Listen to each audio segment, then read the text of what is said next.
I'm Brandon Gilland. I've been a dispatcher for about 4 years now with ChatComm. To start with with my position here, the technical term is telecommunicator dispatcher. It basically means I handle both the call taking and radio dispatch portions of the job. I'm trained on 5 of the 6 radios we have available in the center, and I'm working on getting trained for the 6th one now. I would say that my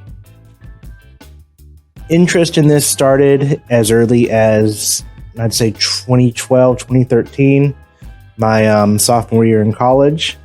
I had to choose a major, and I decided to go with criminology, which is essentially criminal justice, but it focuses more on the, I wouldn't say so much as psychology, but it focuses more on why criminal activity happens and whatnot. I completed my education. I got my degree in 2016.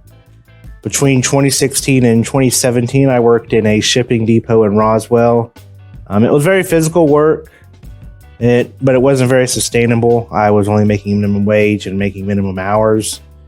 Eventually, it was actually my aunt. At the time, she was working at a part-time position here at ChatComm, and she clued me in that they were hiring.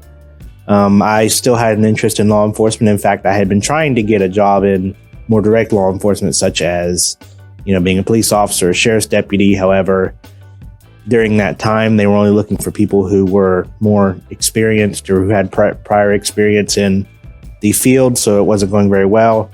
But again, she clued me in on them needing people, so I came down here, I interviewed, everything went well. And after a couple months, or a couple weeks actually, they offered me a job here and I accepted. So I went to the night shift, and from there I actually started in working the fire radio dispatch. Once I got that under my belt, they trained me on police radio and then call taking, and eventually I'm to where I am now, where I'm almost completely done with getting what they call cross-trained, which means you can pretty much do any radio on the floor and take phone calls. I do like this job. It's a very tough job. It's a lot tougher than a lot of people think. It's not just sitting around twiddling your thumbs at an office desk for 12 hours. It's a lot of getting involved. It's a lot of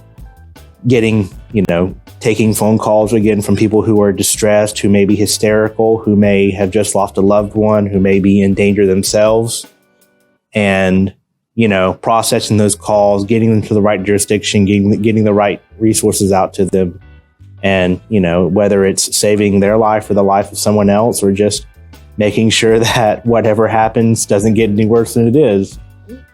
It's a tough job in that because, like I said, you have to deal with that stress. But at the same time, it's very fulfilling. You feel like you're doing something. It's not just, it's not just the regular pencil pushing or sitting at a desk all day. It's actually saving lives and helping people.